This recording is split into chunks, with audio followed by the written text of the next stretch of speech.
जब एक मोची ने दी मानवता की सच्ची सीख। नमस्कार दोस्तों, अध्यात्म सागर में आपका स्वागत है। दोस्तों, आज की वीडियो में एक शिक्षाप्रद कहानी आपके लिए लेकर आए हैं। बस आप वीडियो में आखिर तक बने रहें और चैनल पर पहली बार आए हैं तो चैनल को सब्सक्राइब करना ना भूलें। तो बिना किसी देरी के शुरू करते हैं आज की वीडियो। दोस्तों, एक ब्राह्मण यात्रा करते करते किसी नगर से गुजरा। बड़े बड़े महल और घरों को देखकर ब्राह्मण भिक्षा मांगने गया, किंतु किसी ने भी उसे 2 मुट्ठी अन्न नहीं दिया। आखिरकार दोपहर हो चली थी। वह दुखी और हताश होकर अपने भाग्य को कोसता हुआ जा रहा था कि कैसा दुर्भाग्य है मेरा, इतने बड़े नगर में मुझे खाने के लिए 2 मुट्ठी आटा तक ना मिला। इतने में एक सिद्ध संत की निगाह उस पर पड़ी। उन्होंने ब्राह्मण की बड़बड़ाहट सुन ली। उन्होंने कहा, ब्राह्मण, तुम मनुष्य से भिक्षा मांगो, पशु क्या जाने भिक्षा देना। यह बात सुनकर ब्राह्मण दंग रह गया और उन संत के तेज को देखकर कहने लगा, हे महात्मन, आप कोई साधारण संत नहीं हैं, लेकिन आप यह क्या कह रहे हैं? मैंने बड़े बड़े घरों में रहने वाले मनुष्यों से ही भिक्षा मांगी है। संत ने कहा, नहीं ब्राह्मण, मनुष्य शरीर में दिखने वाले ये लोग भीतर से मनुष्य नहीं हैं। अभी भी वे पिछले जन्म के हिसाब ही जी रहे हैं। कोई शेर की योनि से आया है तो कोई कुत्ते की योनि से आया है, कोई हिरण की योनि से आया है तो कोई भैंस की योनि से आया है। उनकी आकृति मानव शरीर की जरूर है, किंतु अभी तक उनमें मनुष्यत्व निखरा नहीं है, और जब तक मनुष्यत्व नहीं निखरता तब तक दूसरे मनुष्य की पीड़ा का पता नहीं चलता। दूसरे में भी आत्मा है, यह ज्ञान उन्हें नहीं होता। तुमने मनुष्यों से नहीं, पशुओं से भिक्षा मांगी है। ब्राह्मण बहुत थका हुआ और मायूस होकर खड़ा था। सिद्ध पुरुष तो दूरदृष्टि के धनी होते हैं। उन्होंने कहा, देख ब्राह्मण, मैं तुझे ये चश्मा देता हूँ। इस चश्मे को पहनकर जा और कोई भी मनुष्य दिखे उससे भिक्षा मांग, फिर देख क्या होता है। ब्राह्मण जहाँ पहले गया था वहीं फिर से गया। योग सिद्ध कला वाला चश्मा पहनकर गौर से देखा तो वह चौंका। अरे वाकई, कोई कुत्ता है, कोई बिल्ली है तो कोई बघेरा है। आकृति तो मनुष्य की है, लेकिन संस्कार पशुओं के हैं।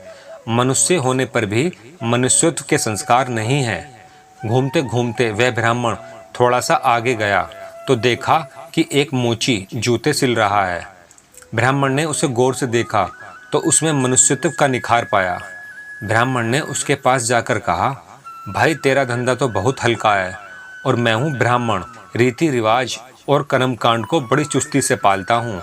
मुझे बड़ी भूख लगी है, लेकिन तेरे हाथ का नहीं खाऊंगा। फिर भी मैं तुझसे मांगता हूँ, क्योंकि मुझे तुझमें मनुष्यत्व दिख रहा है। उस मोची की आंखों से टप टप आंसू बरसने लगे। वह बोला, हे प्रभु, आप भूखे हैं, इतनी देर आप कहाँ थे?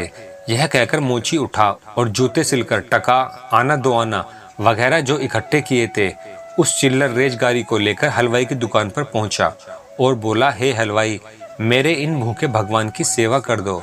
ये चिल्लर यहाँ रखता हूँ, जो कुछ भी सब्जी, पराठे, पूरी आदि दे सकते हो वह इन्हें दे दो, मैं अभी जाता हूँ। यह कहकर मोची भागा भागा घर जाकर अपने हाथों से बनाई हुई एक जोड़ी जूती लेकर आया और चौराहे पर उसे बेचने के लिए खड़ा हो गया। उस राज्य का राजा जूतियों का बड़ा शौकीन था। उस दिन भी उसने कई तरह की जूतियां पहनी, किंतु किसी की बनावट उसे पसंद नहीं आई। 2-5 बार प्रयत्न करने पर भी राजा को कोई पसंद नहीं आई तो मंत्री से क्रुद्ध होकर बोला, अगर इस बार ढंग की जूती लाया तो जूती वाले को इनाम दूंगा, और ठीक नहीं लाया तो मंत्री के बच्चे तेरी खबर ले लूंगा। देवयोग से मंत्री की नज़र इस मोची के रूप में खड़े असली मानव पर पड़ गई, जिसमें मानवता खिली हुई थी, जिसकी आंखों में कुछ प्रेम के भाव थे, चित्त में दया करुणा थी। ब्राह्मण के संग का थोड़ा रंग लगा था। मंत्री ने मोची से जूती ले ली और राजा के पास ले गया। राजा को वह जूती एकदम फिट आ गई, मानो वह जूती राजा के नाप की ही बनी थी।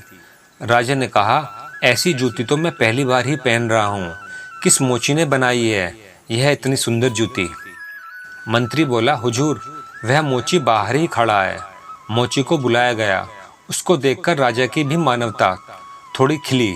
राजा ने कहा, जूती के तो 5 रुपये होते हैं, किंतु यह 5 रुपये वाली नहीं, 500 रुपये वाली जूती है।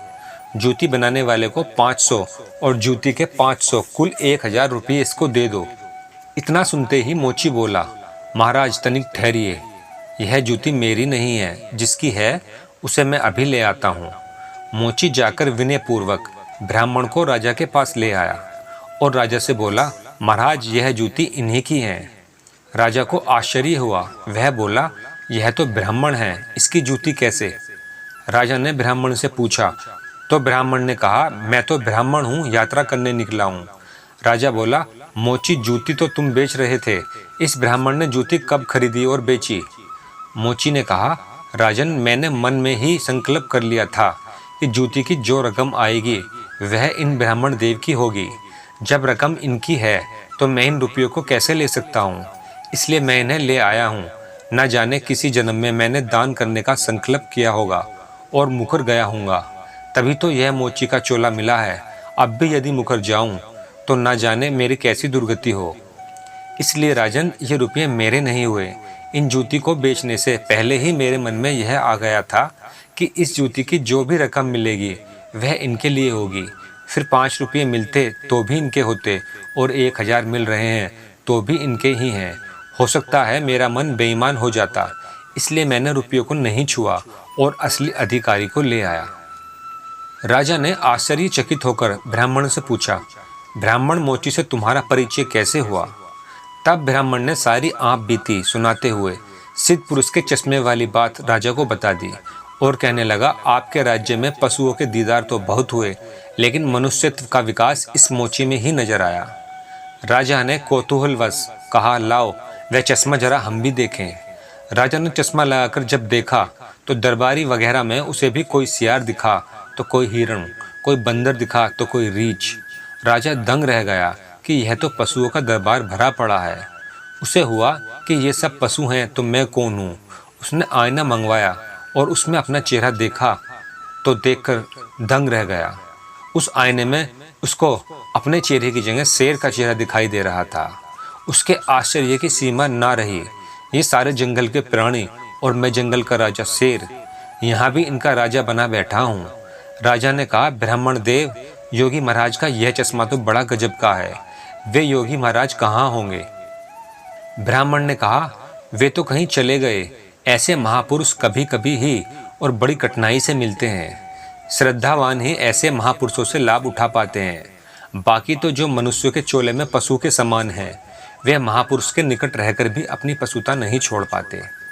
ब्राह्मण ने आगे कहा, राजन, अब तो बिना चश्मे के भी मनुष्यत्व को परखा जा सकता है। व्यक्ति के व्यवहार को देखकर ही पता चल सकता है कि वह किस योनि से आया है।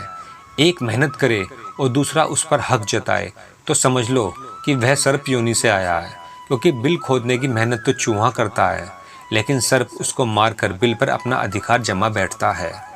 अब इस चश्मे के बिना भी विवेक का चश्मा काम कर सकता है और दूसरे को देखने की अपेक्षा स्वयं को ही देखें कि हम सर्प योनि से आए हैं कि शेर योनि से आए हैं, या सचमुच में ही हम में मनुष्यता खिली है।